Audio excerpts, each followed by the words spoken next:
And today we're going to finish in Altea, 190 kilometers, 11 seconds, now 10 seconds of a gap for Joan Bao. Racing for Euskaltel Euskadi. He is, though, a local rider, racing for the Basque team, but born in the Valencia region. He's trying to hold off a reduced peloton here with some bigger name sprinters dropped. Molano, Christoph, Moschetti we think aren't in here, but the likes of Coy, Girmay, Garcia Cortina and a couple of others are. And it's Coy's team, Jumbo-Visma, who are doing pretty well to chase this man back. You can just see metre by metre they pull him back. But Joan Bao looks behind. He sees them closer, but he still has his gap with 4.5 kilometres to go.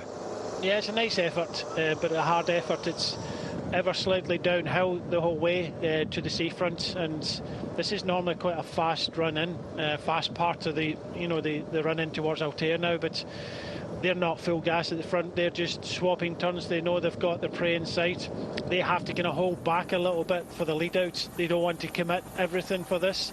You've got to remember they're thinking, of overall, but they're thinking about this stage as well, and they'll know that they've got the fastest sprinter in this group behind. So let's see how things happen, but yeah, it's just a very difficult run in for a solo rider. This is the stuff of dreams, or at least would be if he could carry it through for Joan Bao. On home roads, holding people off and looking for his first ever professional win.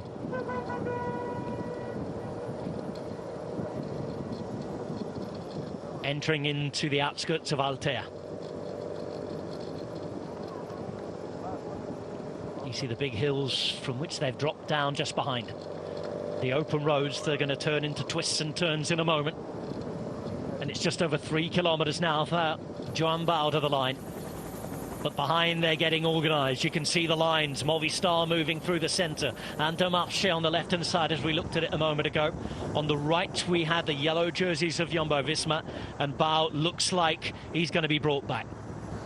Yeah, it's just this small drag up now. Might look nothing and you can clip it along, but when you made a big effort like that, it really kind of deadens the legs a little bit. So easy for the riders at the back of the peloton now. They're just kind of bowling along, but when you're on the front or off the front like Bo is, it's very, very difficult. So just trying to get organised now. Movistar in the blue down the middle, and the far side you've got the yellow of Jumbo-Visma, Intermarché. They are the three kind of sprinters teams that we talked about.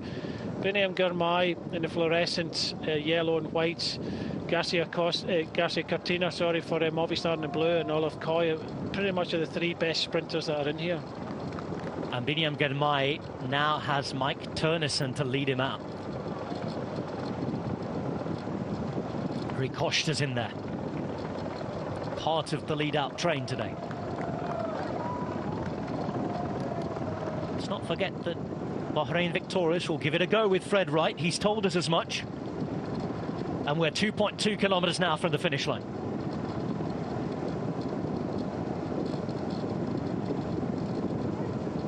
Astana are going to come to the front and give it a go.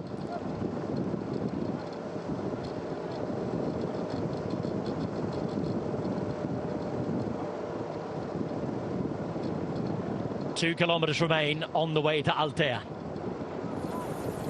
What's left of the front group fighting it out. Movistar in a train just bumped down behind now. Intermarché keeping their place at the front. Bahrain gaining a place, and Jumbo-Visma, well, they haven't moved. 1.5 kilometers to go now. Still most of this downhill. It's Rui Costa who comes to the front in the yellow, blue and white of his new team, Intermarché. Costa, the former world champion, already a winner last week in Mallorca on day one with his brand new outfit. Hoping to try and put Bini Girmay into the right position today. Jumbo-Visma now coming into the final kilometre, trying to make sure that Olaf Koy is in the right position.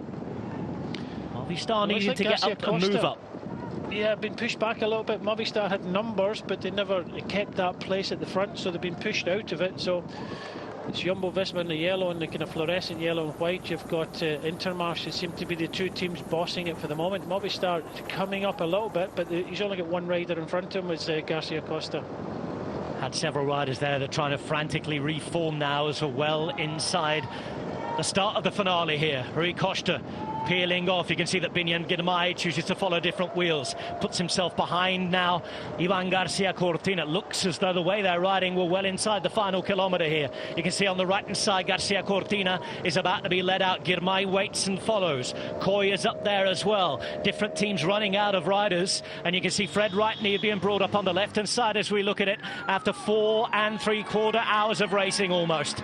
An opportunity for a win from a reduced bunch sprint on the opening stage in Valencia. Girmay waits and follows. Right is going to be read out now by Mohoric, who's there. And here we go with Movistar and Garcia Cortina. He's trying to do it on the uphill sprint to the line as he can. But look at Girmay, he's hit the front. Girmay's flying away. Girmay's going all the way. And nobody can live with Bini Girmay, who takes his first victory of the 2023 season.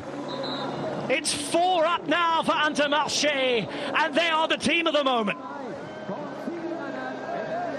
But he had to do a little bit of that on his own. He sees Tosh van der Zonde at the front there, but Olaf Koy is behind. Turnison is there, but Girmay is just, he's kind of blocked in at the moment. He's just waiting. It opens up on the inside, luckily for him.